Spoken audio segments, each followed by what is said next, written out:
Hi, this is Corey Johnston, and today's lesson is going to begin in the 19th verse of John's 20th chapter. And what's interesting about John's depiction of the resurrection is whereas in Matthew and Mark we read of the resurrection Sunday, the empty tomb, the revelation to Mary Magdalene, and then all the others, and then we read of the Great Commission. And in Luke we read something slightly different. We read of, the empty tomb, the Mary Magdalene, and then the disciples, but we also read of an interesting, unique conversation that he had en route with two disciples from returning to Emmaus. Their hopes had been let down. They thought the man they thought was the Messiah was defeated, and then he kind of explains the scriptures to them, how this was his purpose, and he actually did defeat sin and death. He didn't liberate them from the Romans, but he gave them an even greater victory. And in John's version, we read of what comes before the passage we'll be covering today is the typical Resurrection Sunday, the empty tomb, Mary Magdalene, and then where it takes off with the disciples is what we're going to be covering in this conversation. The passage we'll be covering today also has the unique conversation with a disciple, one of the 12, the eventual apostle by the name of Thomas, and he earns the unfortunate appellation, and I'll explain why I think it's unfortunate as we do it, appellation of Doubting Thomas. And then in the 21st chapter, we read of a fishing expedition with significant conversations pertaining to the future of Simon Peter and John. Spoiler alert, Peter is promised to die and John is promised to live. But we really don't have much of a time frame, especially in any of the others, because it's not until the book of Acts that we read the length of duration of that he was resurrected, 40 days. You'd have no way of knowing that from reading either Matthew, Mark, or even Luke. But John does mention distinct time, and there is the sense of passage of time in John's account. Read the exact number at 40 in Acts 1:3, I believe. And this was all the reason it was so selected is because he was crucified on Good Friday, which is the Passover in the Jewish holiday, spent 3 days in the ground, rose on Sunday 3 days, then spent 40 days in resurrected form, and then he ascended in Acts 1:9, and then we read, then he so 7 days after the Great Commission in Acts 1:8 or Acts 1:11, he ascends, Acts 1:1 through 8, then he ascends in the 9th, and that takes place 7 days after, and then the period which the Pentecost comes, the promised delivered Spirit, comes 7 days later, so you add it up, that's the number 50, and the holiday, the Jewish high holiday Pentecost, is Greek derivative of 50, so named for the 50-day span between it and Passover. But in John's account, we read he reveals to Mary Magdalene the original revelation of the resurrection. The greatest miracle and central claim of our faith came to a female disciple, a beloved one, and she runs to Peter and John, and they slowly come to the realization, and then but now we take it in the 19th chapter where it shows so far the disciples, Peter, John, and all the others only have the testimony of Mary Magdalene. It's not until the 19th verse where they actually meet him, and then we read here,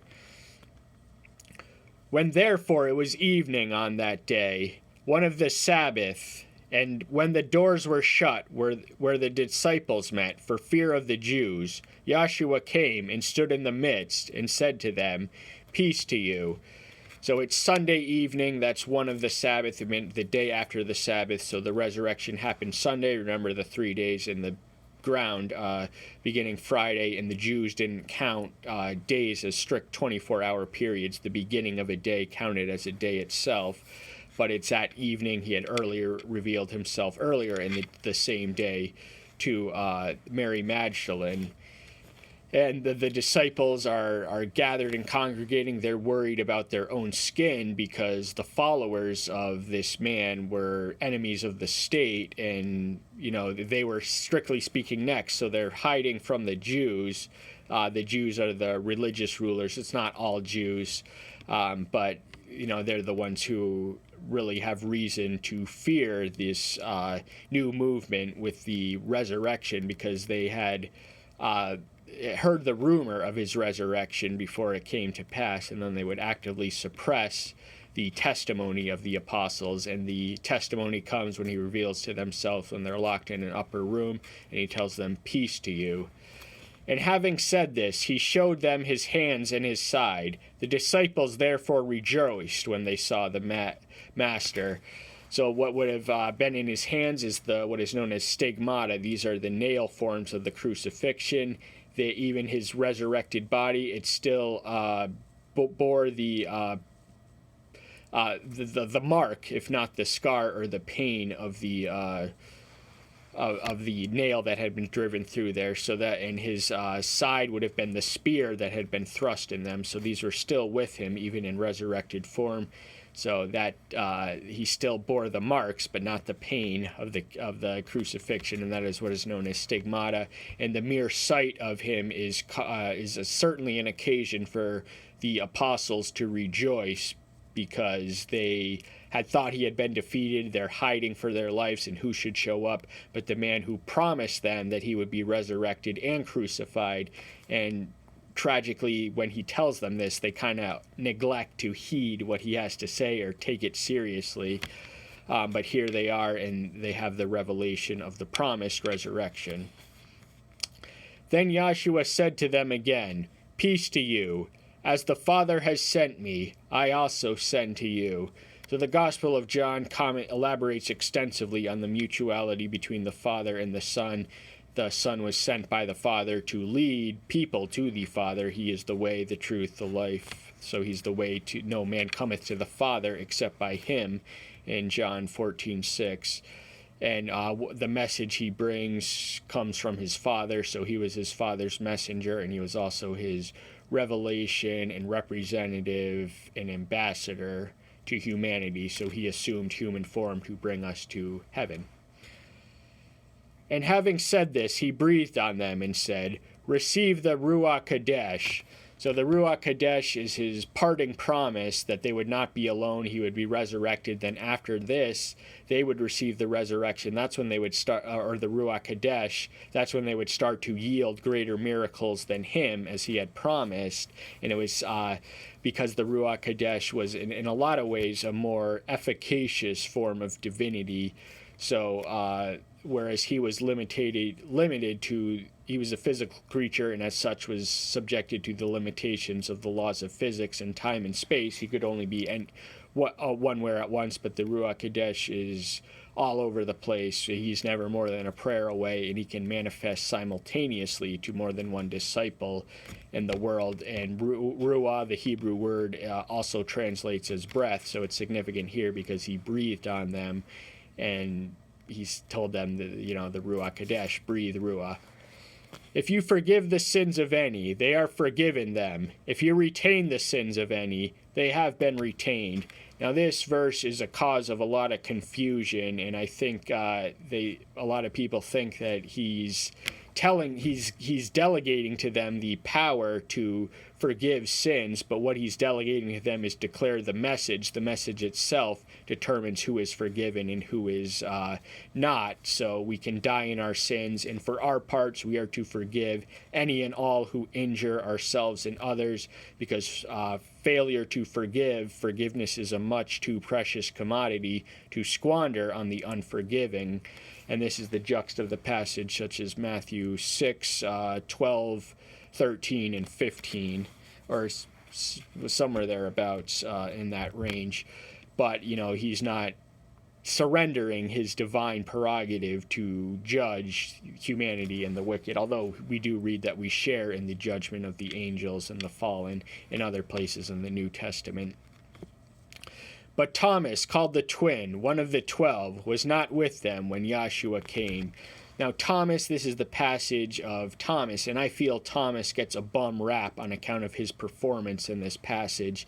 The only other time he's listed individually, not in tandem with all the others, so we can read his name when all the others are mentioned, but he's one of the otherwise more obscure disciples about whom precious little detail exists. And, so we obviously know more about Peter and John than Simon the Zealot, and just to the other more obscure members. But the only other detail we have of Thomas comes in the 11:16 chapter, also the resurrection. That's when he resurrects Lazarus from the grave, restores him to life, and Thomas is motivated by the mission, so he's action oriented, and he urges them to go. So he can't wait to get there fast enough. He is a doer and a performer, but he's also a doubter because he doesn't see, and the tale seems too good to be true. But why would his 11 apostles who had known and trusted lie to him? So that lapse of doubt doesn't define him as a believer or human being, but it survives as an example to tell us that seeing is not believing, believing is seeing.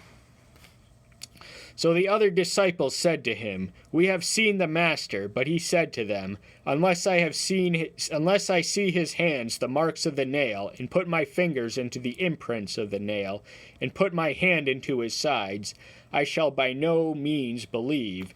So he's completely walking by sight. He disputes their collective witness because it seems too good to be true. It's not something they were expecting or could even fathom or intuit or anticipate. But here they are telling him that the resurrection is true, the resurrection is real. We have just seen, witnessed, and beheld it.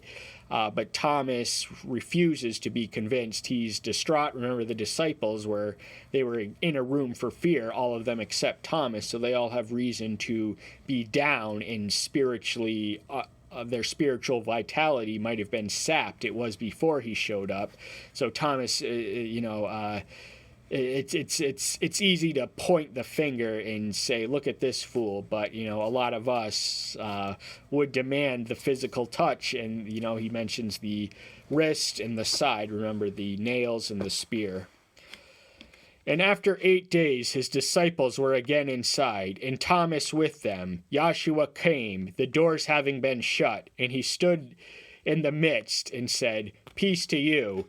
So this is, we read something similar in the 19th verse, but the difference in details this time is that it's 8 days later, so this would have been Monday the next week after the Sunday of his original disciple. So remember, he was resurrected in 40 days, and the only other time membership mention or inferences in the opening passage of the 21st verse, where it says he manifested himself again, so we don't have any measurement of the time lapse, but here we do. It's 8 days later, and Thomas is with them, and he says the same things he had said to them when they were without Thomas, "Peace to you." So now he sees what they were talking about, he knows what they're talking about, he hears what they are talking about, and of course he becomes a dedicated believer, having satisfied the criterions and the conditions for his belief. He had to see to believe, but we don't need to see. We have to believe in order to see.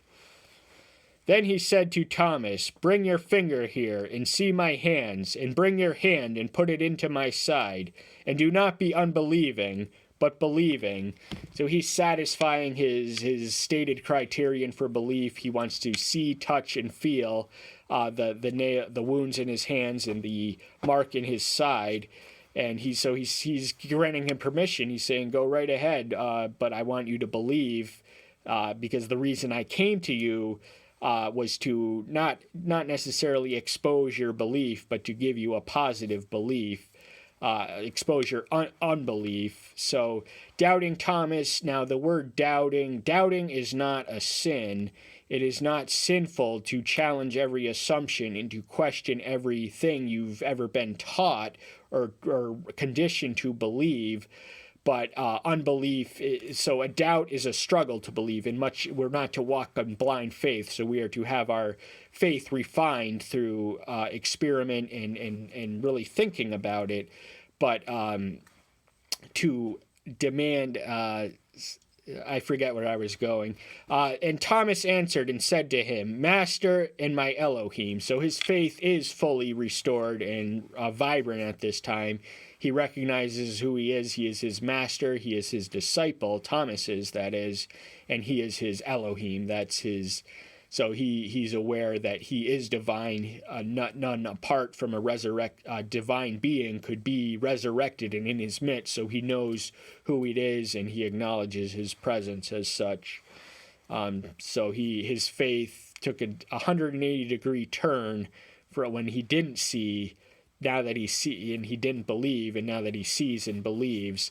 But the lesson that Yahshua imparts here is significant for us as well, because we have no chance or access to visualize his presence.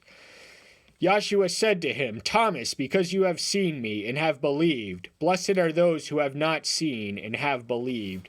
So the blessing comes from faith. It doesn't come from a visual manifestation. It is, in fact, a greater blessing to be convinced of something significant and something profound and something life-altering and something salvific without having to see it, but have the faith to endure patiently the promise of its manifestation. So we don't need to see the resurrection this side of the resurrection. That is not necessary for disciples of future disciples. It was necessary for one present, but the faith has spread amongst the witnesses, which began with these 12 apostles, and we are their heirs in their tradition. They saw, we did not. We believe without having to see. And the principle of in the Exodus generation, the Israelites had a literally unprecedented foundation of miracles to sustain them, but they were walking by sight because they complained about the manna. So they were desensitized to these faith-building measurements. Their faith actually decreased in spite of them. So seeing is not a substitute or sufficient substitute for believing. In matters of faith, that is. Matters of science is different, but we're not here to discuss science. We're here to discuss Scripture. 30th verse. There were indeed many other signs that Yahshua did in the presence of his disciples, which are not written in this book. So he tells us flat out that he is not telling us everything there is to tell. He is telling us everything that the Ruach Kodesh saw fit to say through him. So this is not an exhaustive biography, and I think at the closing of the next chapter, he says with some hyperbole that the physical parameters could not contain an account that documented all the works and wonders and the majesty of who this man was, but they have a sufficient amount. So we don't have everything we'd like to know, but we have everything we need to know this side of the resurrection, and we will find out more at the resurrection. But these have been written so that you believe that Yahshua is the Messiah, the Son of Yahweh, and that by believing him you might have life in his name. So this is a purpose statement. The 31st and final verse we'll be covering today. This closes the 20th chapter. This is John's purpose to supplement our faith. So he tells us what we need to know to have the necessary faith to access. Of course, there wasn't everything that he could have said, because what do we read as early as the 3rd chapter? When Nicodemus meets him, his reputation for miracles precedes him, yet the only miracle we read prior to that occasion is in the 2nd chapter, where he transmutates the wine into water. So there's this entire gap between then and then where he must have done several other miracles, but we have all the descriptions and details of the miracles we do need to know that this man is the Son of Yahweh and our ticket to Yahweh, and that we can have life in his name. And I hope that's the reason you're here. That's all the time we have for today, though. Thank you so much. I'll see you soon. Take care until then. Bye-bye.